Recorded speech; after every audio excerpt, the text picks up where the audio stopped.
welcome to Krafting Kitty. My name is Erin, and it's Friday, the first Friday of March. Dun, dun, dun. And that means it is time for Fridays with Fred. Fridays with Fred is the series I've begun where we're going to work through this super fun knitting book I found.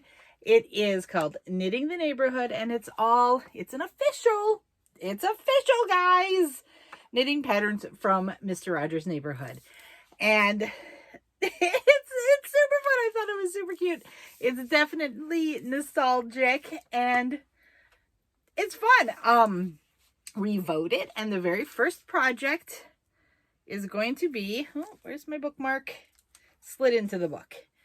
Is going to be this cardigan called the Beginnings Cardigan. It's kind of stockinette, and it's got, if you can see that, like a thick ribbing on the sleeves and kind of a thicker ribbing at the waist. And then it's got a bit, you can't quite see it there, her hair is blocking, kind of a shawl collar. And that is what we're going to do. It looks like it's a ribbed kind of shawl folded over collar. That, somebody asked in the last video if I thought this pattern was beginner friendly. I actually think it is. I think it's pretty good for a first sweater. You're going from the bottom up, and it's in panels, so there is going to be sewing together. So if you don't like that, this one wouldn't be for you. The shaping it's got kind of raglan shaping, so it's really stark shaping, which is pretty easy to follow in my opinion. The rib, it's a 2x2 rib, so it's nice and chunky, so it's easier to see your stitches.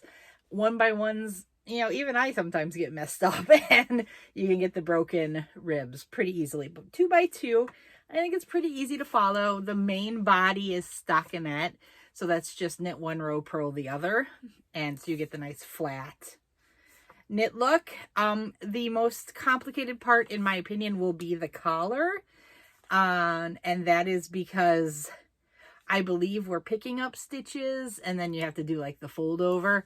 I haven't really read that part of the pattern that closely. I'm not there yet. I'm on the back panel. I've just started. But in my experience, that's kind of how a shawl collar has been done. And it's futzy, but it's doable. And you could always just do your own collar. You could just like pick up the stitches like they describe and just do garter stitch, knit all the rows for a couple of rows or something like that. But yeah, I think it's pretty darn good for a beginner's sweater. I'm trying to think what the very first sweater I ever made was. I think it was in college, and I actually designed it myself. So I didn't follow a pattern. It was just a V-neck stockinette stitch pattern. I had my favorite sweater, and I just did the dimensions off of that and tried to recreate it. The sleeves, of course, when you don't know how to do the decreases of the armpit, your sleeves poke out like that. That's what happened. But once you put it on, it doesn't really matter. But yeah, so I think this is pretty close. And I wonder if I still have that sweater. It's probably in the basement. I should see if I can find it. Anyway, I digress. We're here for Fridays with Fred. And,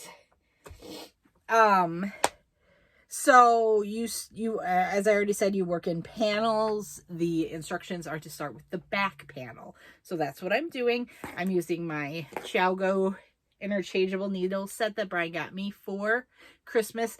And again, you're using worsted weight yarn on this and a nice big size 7 needle. So that's very, it makes it go a little quicker, and you're not like, have 10 balls of fingering weight going, oh, you just got some nice worsted weight, any 4 weight yarn. Yeah, So this line, this stitch marker is where I was last week. So I had finished the beginning ribbing and was just starting the stockinette. And you can see I've done another good couple of inches this week.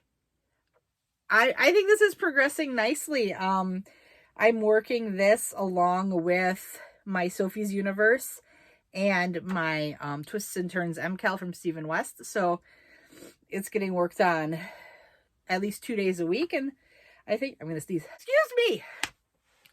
So I just got over that cold in time for allergies to hit. Fun times. Fun times. But yeah, I'm really happy with this progress, and we're going to keep on chugging along. So basically you just work the stockinette stitch up to a certain point for the size you're doing, and then you start decreasing for the armhole, and then, you know, that'll work into the decreases for the shoulder.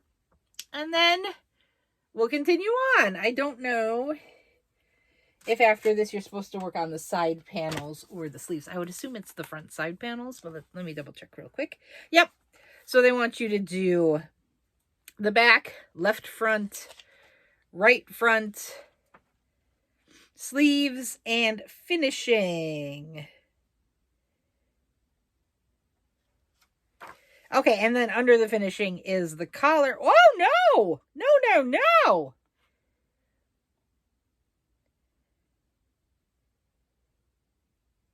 You are not picking up stitches for the collar. You're knitting the collar fully separately, folding it over, and then sewing it on. That's simple. That is probably the easiest shawl collar style you could possibly do. Totally beginner friendly. Totally beginner friendly. It's a large project, but I'm taking my time with it. So if you're interested in giving it a try, come join us. Come join. It's fun over here. We're having fun. Just the other thing. My zipper came, or Brian's zipper came. I went with a light tan zipper with the gold, and it's, I'm showing it to you backwards. I don't know why. There you go. What you do need is a fully separating zipper because it's a cardie. So you're going to zip that and boom! It's, you know, just a nice YKK zipper. And again, it's a zipper length depending on what size cardigan you're making. I think it went from 16 to 26 inches. Brian needed a 24. So that's what I got.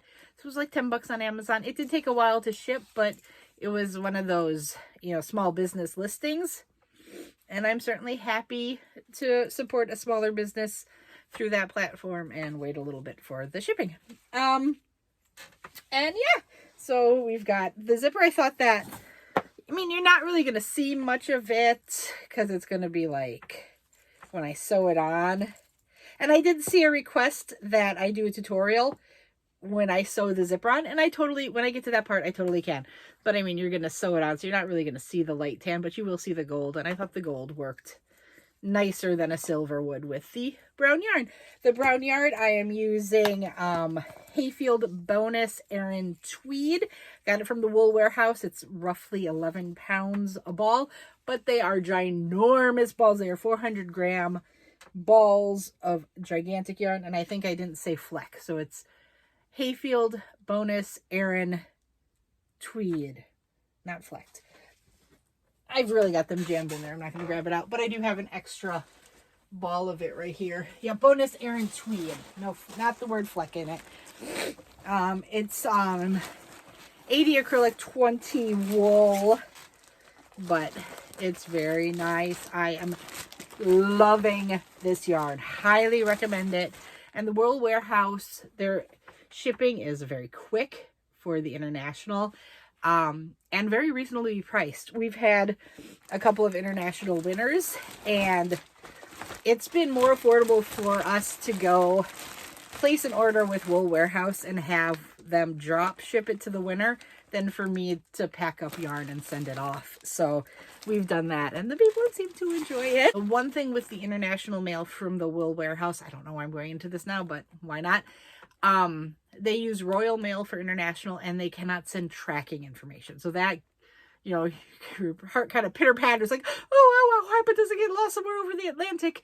But every package has arrived safe in the organza bags, and it's beautiful. You can ask them not to send the organza bags, but there is no additional fee for the organza bags, and it is very nice to store them in, so go for the organza bags.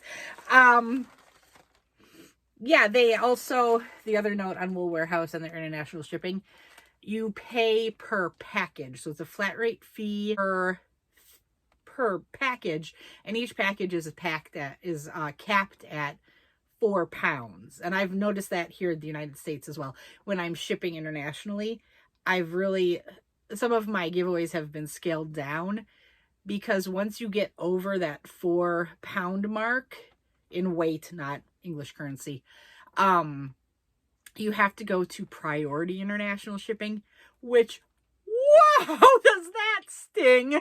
So if I keep it under 4 pounds, I can go first class international, which makes it more affordable. It just means we can send out more prizes and keep sending things international. So I'm sure you guys all understand and can appreciate that. But yeah, so once the package hits 4 pounds in weight, which is roughly 2 kilograms if you're in the UK, or I guess elsewhere in the world where they use the metric system, not like us weirdos in the US, you have to pay an additional. The shipping, I mean, is very, very reasonable for international shipping, so can't be mad at that. I think I am done blabbering, so I will see you later on tonight. Brian and I should be here with some poor decisions with Brian. Be ready to have fun. And also remember, next Friday is going to be our podiversary. We've been doing this for 1 year, guys, so we're going to have a little party, and that'll be after the kids go to bed, so 9:30-ish p.m. Central Time, which is where we're at.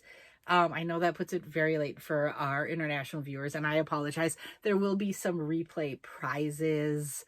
I'm still gathering prizes, so I'm not sure exactly what they all will be, but there will be some replay prizes if you want to join us and watch the replay.